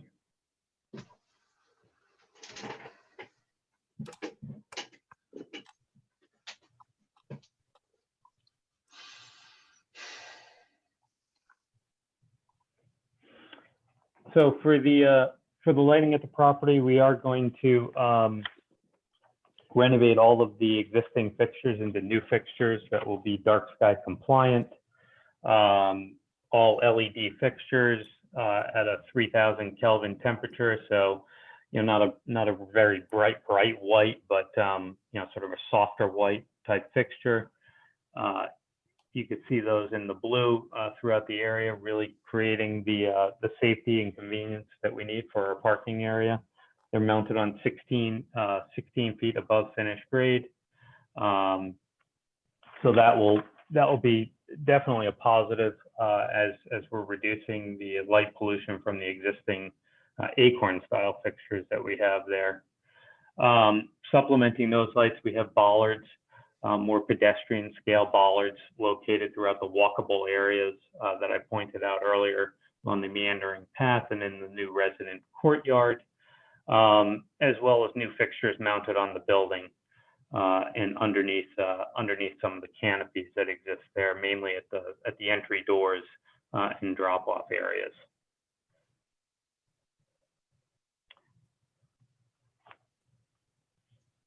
So with that, I'll turn it back over to Evans, and I'm available to answer questions.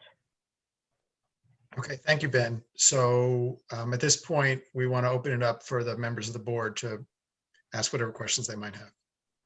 Okay, thanks, Evans. I think what I'd like to do is talk a little bit about the site work and the landscaping first, and then we can go into the building detail. There is a little overlap with the image she just flashed through, the little patios, or they're sort of architectural and landscape, but we'll see how that discussion goes. So Nelson, do you have any questions or comments? Yes, thank you, Mark. Starting at the top, you have some small court areas for the fourth floor buildings, which look out over barren roofscape.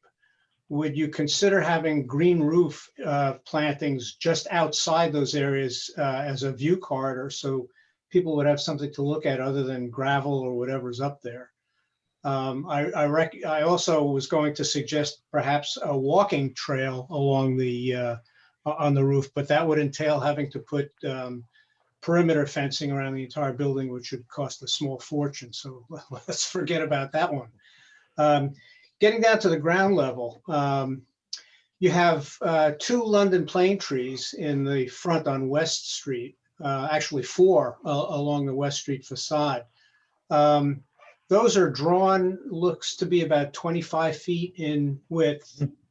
They get to be about 60 feet in width at maturity, which is one issue. Another is that you have lawn underneath them, and lawn doesn't grow under London plane trees because they have such dense shade. You might want to consider a different shade tree that provides a little more light to get through so you can grow lawn, or conversely, replace the lawn with a more shade tolerant ground cover. But I don't know that London plane trees would be the appropriate plant in a relatively narrow space like that. In other parts of the site, in general, the tree canopies are drawn smaller than they will ultimately mature at. And you show a lot of underplantings under the trees, which some of them are planted almost abutting the trunk. Some of them are planted under the trunks of existing trees, where you're going to have root systems you're going to have to compete with to put new plants in. I think the planting plan in general is very, very nice. That the plant list has a lot of great plants in it, but I think it may be overplanted given how large some of the plants may be. You have a couple of viburnum, arrowwood viburnum, that'll get to be 6 to 8 feet wide. They're drawn about 3 feet wide. So they're going to start overcrowding a lot of the plants that are there. Along Highland Avenue, you said you're going to use bohol maple, which is a great narrow tree. Amelanchier is a small tree, but it's not a narrow tree. I have one growing in the front of my house, and I have to prune it once or twice a year to keep it from growing out of its space. It doesn't grow vertically the way a bohol maple does.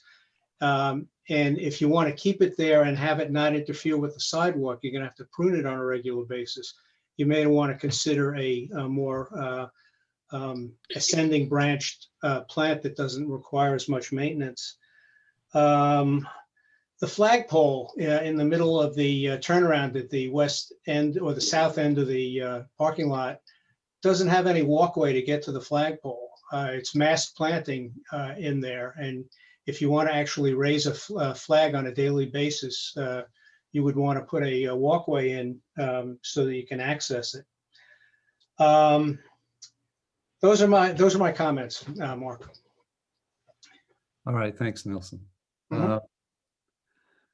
I guess I just wanted to check a couple sort of elements of fact that I'm seeing here for the rest to make sure we notice them. That existing privacy fence that's around the West Street end of the building now, that's going to stay, correct? I think that's actually going to be increased in height. Okay, because the little rendering of that entrance showed a pretty big wall of fence. So actually, it's Lee Bloom with LCB, if I may, and then Ben can pipe in.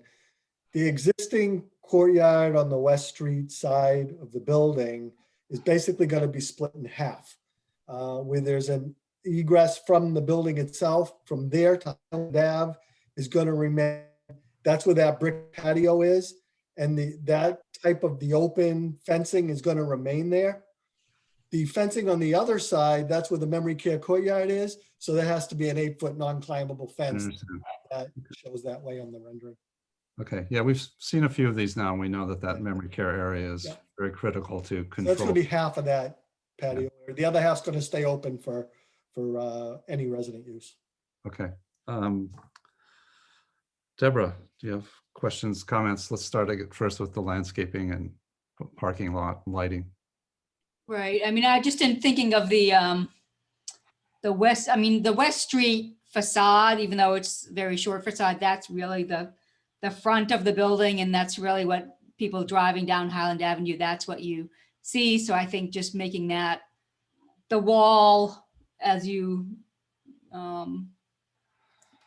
develop that, if there's still some development, I mean, that really is important, I guess. What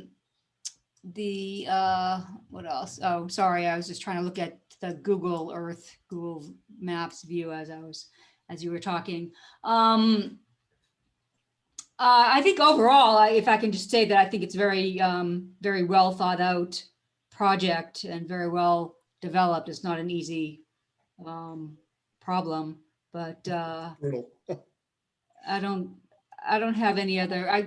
Sorry, I wasn't really paying attention to the description of the lighting, so I don't really have any other comments on the landscape elements. We're going to talk about these first and then come back to some of the architecture. Yeah, if that's okay. Yeah. I just want to make sure Nelson got a chance to thoroughly discuss the landscape elements. It's already a fairly extensive landscaped, and they're building it out quite a bit more. So it was hard for me reading the documents to tell what was old and what was new. So I appreciate the description. That was very helpful. So Bob, do you have some questions on the site work?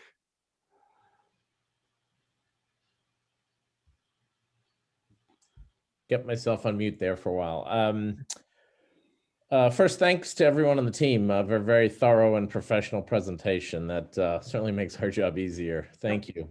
So no real concerns or issues, I would defer to my colleague Nellie on a lot of those landscaping comments. I guess maybe a question / comment about the solid fencing on the West Street side. I obviously understand the need for security and safety. But maybe if there's anything in the one rendering I'm looking at that shows that driveway coming off West Street, that shows the most of that fencing. There's some planting in front of it, but maybe a little more to break it up. It's because that's I understand the purpose, but it's sort of an unusual typology for this kind of space in town. You know, this is the downtown of the Heights. The wrought iron fence works well out on Highland, but the stockade sort of style, maybe that's not the word, but it's tall and solid. So, you know, some more landscaping with that to break up the long, tall runs of that would be my only suggestion. Thanks. Thank you. Okay, Steve? I thought the project was very well presented, and I agree with Nellie's comments. Okay. I did have a couple questions just about, I did manage to find the sheet of details reflecting the design for those small outdoor patios. Those are private to each individual unit, is that correct? Yes. Yes. Okay. And the section was a very helpful illustration. They're down, as you said, maybe 30 inches, and then there's a little stone wall, some planting on the street side between the sidewalk and the wall. And one of the diagrams showed an 18-inch little open railing. I guess my question is how much thought, that's a busy street driving wise in Needham. We all go by there all the time. There was a fair amount of pedestrian traffic, and I like the idea of opening that back up to the streetscape and getting it to be a little bit more of a neighborhood again. But my concern is that they could, with those patios being down and people walking by, and they're now, 2 feet taller than the people sitting in their patio, is there going to be some temptation in 2 years to come back and put up a 5-foot solid fence so that they're really more private or something more solid? I mean, I guess I'd be interested in the discussions that you had amongst yourselves related to how to deal with those, the elevation change and the privacy issues for those new patios on Highland, less so on the I parking have lot. that same concern, Mark. I didn't mention that, but I felt the same way you do. Lee, do you want to speak to that? Would you like me to do that now or wait till you're done? Yeah, I'd like to go ahead and just talk Great, now. excellent. From my perspective, and I'll turn it over to Ben and Michelle. Yeah, that was a concern. First the concern was people maybe, misstepping and falling in. The fact is these patios are under 100 square feet. They're very small. They're not going to support a lot of people out there, like 2. So from that perspective, we were comfortable with that. 18 inches was more what we collectively thought was more appropriate, but again, we want to make sure it's safe as well. So maybe let me turn it over to Ben and Michelle for their thoughts. But I don't ever envision us. We want that open. It was more for an aesthetic to open up the side on Highland than it really was to be an active, productive. I mean, 10 by 10 isn't going to get, it's going to get you a small table for 2 people and a plant or something. So I don't us wanting it higher there. This is a rental product. It's going to remain a rental product, not be a for sale. So I do not envision us ever coming back for that. There are plenty of options of unit styles in the building. So the folks that want to be there are going to want that openness and that light coming in and that connection to the street. Yeah, if I could just kind of feed off of what Lee's saying, the individuals that are kind of seeking out these units, I think would very much like to have this type of patio. It's very kind of reminiscent of like the garden style, units that you see, Bend, or, you kind of have this small sunken patio. It's not large at all, to Lee's point. And it is, only a select amount of the independent units. So there are, I think the individuals that are going to be pursuing these units want to have that engagement with the streetscape and are okay with that type of, pedestrian aspect and, obviously not necessarily with times right now, but, being able to say hi to your neighbor as they're walking by along the street. And like you said, to kind of reintroduce that idea of a neighborhood. Okay. No, that's excellent. That's good. That's what is, if it was sort of like, well, we don't have any units left, but you guys can have this one. And they go, well, they're sitting out there having coffee in the morning and everybody's going by and they get nervous and scared. But clearly you're going to sort of filter the tenants in a way that people that are there want to be there. So, okay, that's good. And I thought the site lighting is a big improvement. I've never been a fan of how bright it seemed like it's bright, light and dark in there now. For some reason, I've been in this place many times. They used to let people use it for public meetings. And so far I've been there a number of times and I've always found it a little odd. And the extensive improvements beyond the little gazebo that they had, which seems sort of a token thing, I think are going to be a real nice amenity. I think Deborah's right. She talks about the west facade. People sort of see that as the main entrance, but the reality is it isn't the main entrance. It's, I think people go in and out used to go in and out of there. So it's, to the degree that you can make it a public sort of face, I think will be good.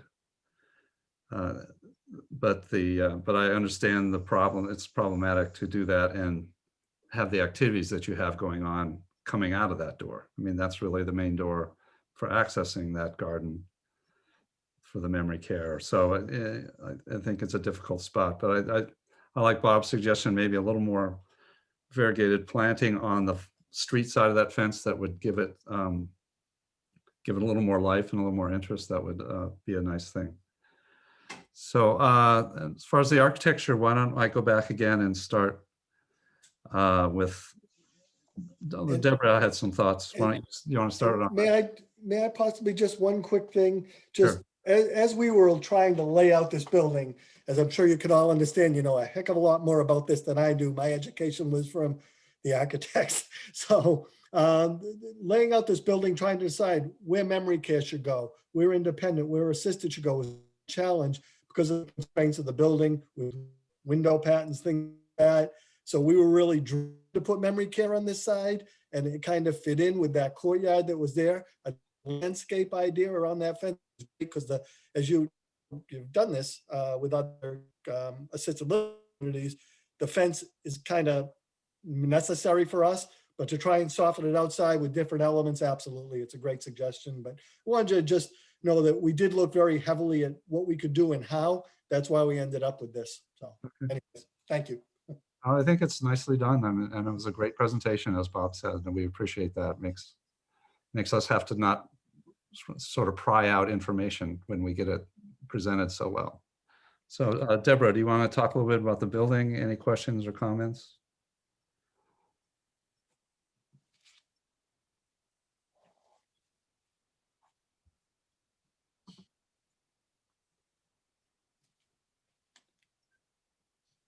Deborah, you're muted. Sorry, my phone rang. The IFAS at the first floor, that is covering the original brick, or is that?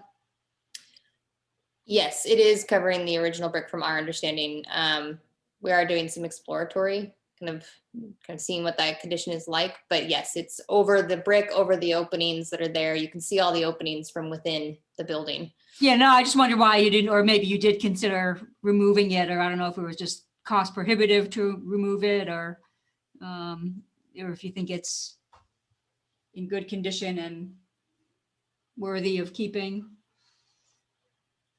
I could defer to Lee, I think, a little bit on that one, but I think it's probably cost prohibitive to pursue that on this size of a building. I mean, right now I'm scheduling an investigation to open up some of those areas to really see what's going on under there. The couple of places where it's kind of violated now, it looks like all the original brick under there, but we have no idea of the condition. And at the same time, keeping this the same look with the same color pattern there, we thought it would just be easier to keep it. Yeah, no, I mean, you make it look good in the rendering.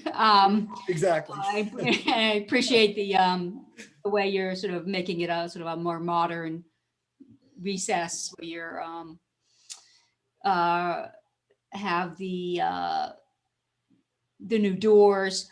The two, and I went into the Google Maps thing just to confirm those, the two locations on Highland Avenue where you have those sort of portico things.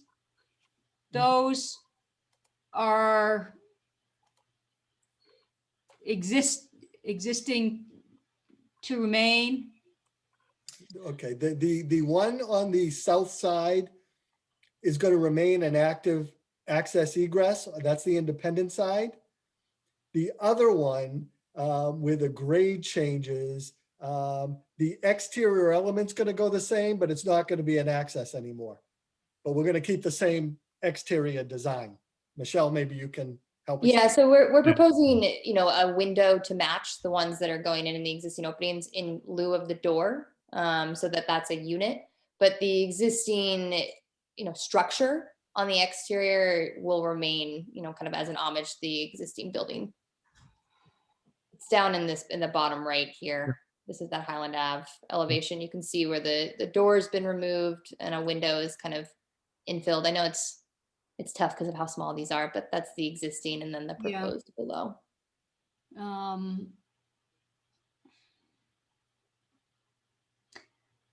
I mean, overall, I think it's, well done, the elevations, the rooftop piece, the material there for the cladding is what? It's a fiber cement. Fiber cement. And that's a gray color? Yes, it's a light gray that kind of complements the, reds and the beiges of the existing building, but it's still a little bit more modern. Deborah, I think it's a little darker than the rendering shows if you look at the material samples. So it's not quite that light. Okay, yeah, no, I was just, wondering if the idea is to sort of make the changes fit in with what was there as opposed to sort of being different looking materials that maybe you would make that more of the, I guess, what was trying to be more of a limestone color than something that's the gray might start to look a little more industrial. That's why I was thinking if you're going and you're making every intervention into something modern, maybe you would take off that kind of portico relic that was there, just to sort of have more of a consistent approach to the building you're starting with and the existing and then the interventions. Yeah, that's definitely something we could look at for sure. I think I kind of find those porticos kind of unattractive, and where then it doesn't get used as a door. I guess I'm just thinking, should that just go away? It's not. Yeah, that's absolutely something we can look at, especially with the activation of Highland Ave and really trying to differentiate what's a public entry, like what is going to remain on the left versus what becomes kind of private. So yeah, I would agree. It's definitely something. Yeah, the intent behind that was, even though the building's been chopped up over many years, given the age of the building, we were trying to, come out of the gate respecting the existing nature of the architecture. No, I agree with Michelle. That's certainly something we'd consider if you guys are amenable to that. That's great. And then if I could just speak to the, the kind of the three aspects of the building, right? So the fourth floor, we definitely want it to complement, but we don't want it to copy. So looking at the kind of tones, we want a palette that works well, but playing with the kind of new material. And that's really, some of the lines show that it's more of a contemporary intervention, but really trying to show that it is its own entity. It doesn't want to match the base or the midground of the building. We're kind of drawing from that classic, solid base, nice brick kind of center, and then, cap more or less. And how it reads is kind of proportionally three elements coming together as one. Yeah, no, that's fine. As you have it rendered, the windows are going to be white. Yes, the existing windows are white, and we have the new windows also being white. Okay, I'll let somebody else. Okay, Bob, do you have some questions or comments? Yes, quickly. So obviously it's a challenge to add this extra level. And I'm concerned about the roof condition outside these new units. The rendering looks beautiful. And appreciate the precedence, but this is an unusual situation where there's lots of roof left to remain. And I understand that challenge. And just a quick scan of the Google Earth view of the roof, it's like many large building roofs. There's a lot of black membrane and a lot of different, things that are coming up through a small vent here, small device there. I'm sure you've seen it. So just concerned about how in your plans, it looks so neat and clean and everything's been boxed into 2 small areas. And I'm just wondering how realistic that is. So just a concern about that. And also the black, roof in the summer outside these residential units. And then, We'd be doing a lighter roof when we re-roof it. okay. It'll be a lighter gray. And then not too light, because then you can go the other way with. Exactly, with reflection. That's why probably like a grayish. All right, good. Yeah. It shows you've been thinking. And then just quickly, maybe just a point of information. I'm looking at what I think is the 4th floor plan that renders the units. There's some dimensions shown on the roof. Yeah. Like off to the left there, it shows a very clear dashed line at 36. Is that significant somehow, please? It was when we were working on the zoning. There you go. Okay. Yeah, that's the setback envelope. And as you can see, in most places, the actual proposed 4th floor is further away from the facade. The setback is defined with relation to the facades and in the bylaw. And in most places, we are behind that setback line.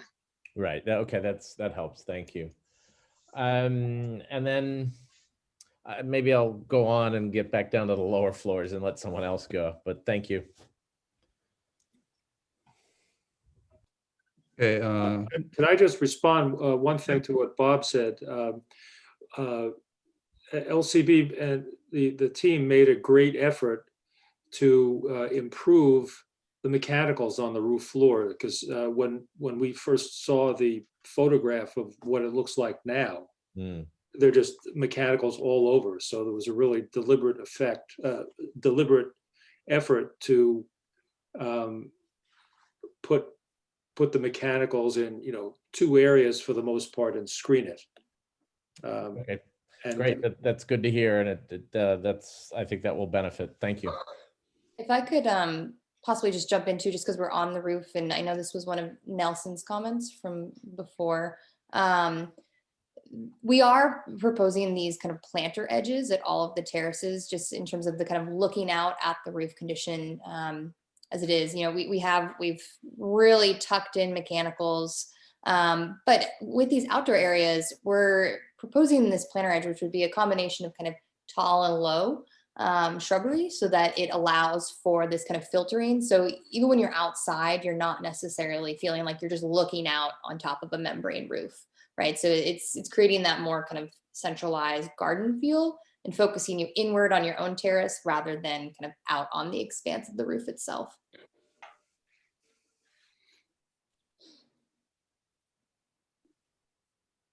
Yeah, okay. I think from the rendering, it was, it's a little deceptive. Got the big gray flat top and then the straight wall. So I think from the outside, maybe breaking up the straight line would work, but there's no need to, because no one's up there looking at it from out there except the maintenance guys. So I think that was good.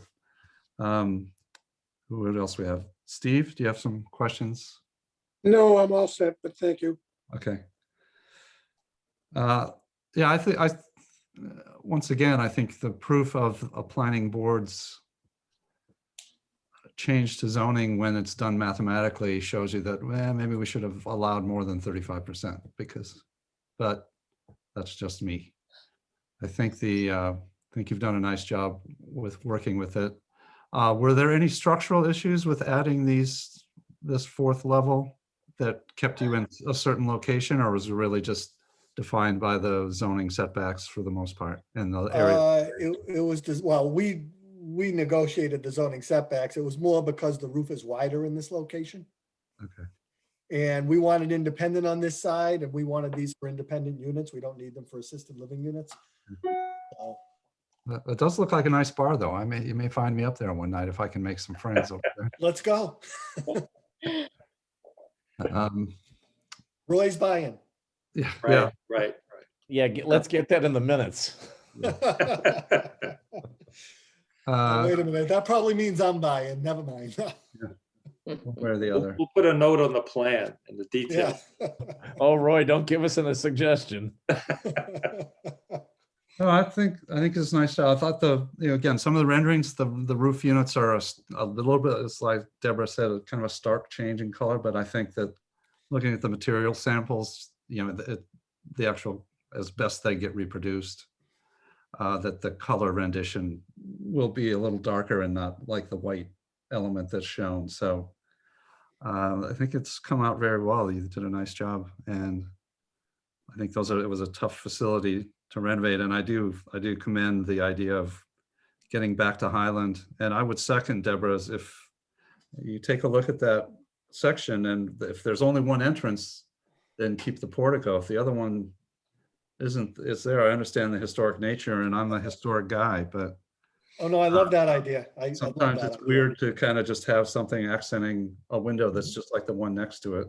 Mhm. And there isn't anything happening up higher that signifies it should be doing that. So I think again, our job here is to just give the planning board some advisory notes, and what we would put in there is that we would not be against, we're not going to make you take that off, but if you want to take that off, we would certainly support that idea. Well, thank you very much. I agree with that comment. That's good, because our goal is, we obviously are looking for your approval. And the idea of what you suggested is to give us some flexibility and to have the planning board know that we have that flexibility from your point of view, that we could consider keeping it or taking it away. But that's good, so we're not boxed in. This building doesn't have any status, doesn't have any status, does it? I don't believe it does. Status? No. Okay. Okay, so I would take a motion to approve the LCB renovations to 100 West Street. As submitted, we will submit notes of our discussion and suggestions to the planning board, your areas of concern, but there was nothing here that we would say you should be doing differently. I so move. Second. Can I just ask one question? I know Nelson had a number of good comments, particularly about over landscaping, and Deborah's comment about something in front of the wall.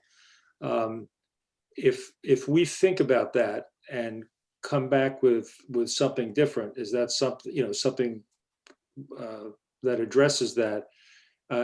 Is that something that we can come back on that one issue, or send it to Nelson, or how would you like us to? Well, I think you just send it to us and we could review it at a meeting. It wouldn't take the whole team. We could get you as a landscaper in,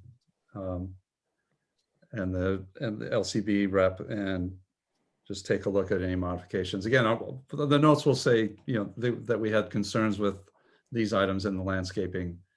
But again, they're not significant enough that we would say you can't do this. Right. Even the way you want. I mean, you might want to rethink a couple things. Nelson's got, extensive experience in some of with those issues, especially the shade problems and some of those. So we're always looking at that particular issue. So, but yeah, if they choose to ask you to revise it, and we'd be happy to look at it in as quick a way as we can. Okay, because what I want to avoid, frankly, is to have all the members of the planning board suddenly become landscape architects and give us, 100 different changes and requirements. It'd be much better if you had some observations or suggestions to think about, and we could come back to get something vetted by you, instead of having the planning board also act as the design review board. No, I'll put that in the notes that, we did discuss it, and if there's modifications that they want to make, we would like to see them and get another review on that portion of it. But that, again, it was nothing significant enough to not approve the project as it was submitted. Okay, that's great. That's great. Okay, so let's, we vote, please. Robert Dermody, Bob, Bob Dermody. Oh, he froze out. He's gone. It's frozen. We lost him.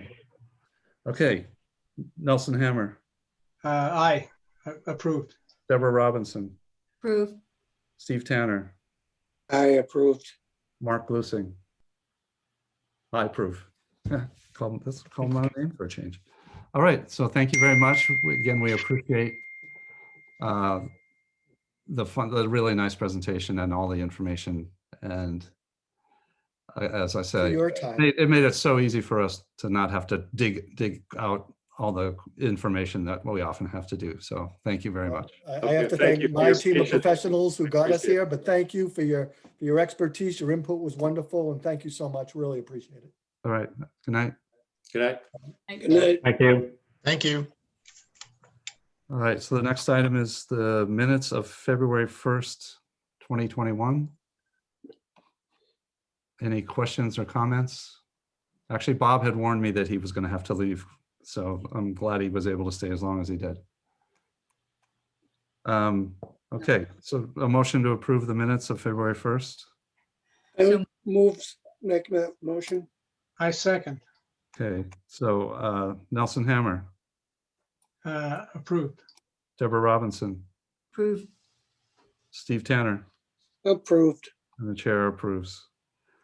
So Ron, we'll have to remember that Bob left at the end of the discussion, just before the end of the discussion on 100 West Street. No problem. He did just send an email saying that his internet crashed, so it wasn't on purpose. Okay. He's got a house in Wareham that a neighbor is subdividing and building a road. So he wanted to, there's a planning board meeting that he was looking in on, I think, while this was going on. Okay, so I would take a motion to adjourn. Move to adjourn. All right. Second, All right. So Nelson Hammer, approved. Deborah Robinson, Approve. Steve Tanner, Aye. and the chair approves. All right, so we're officially off. So thanks, everybody. Any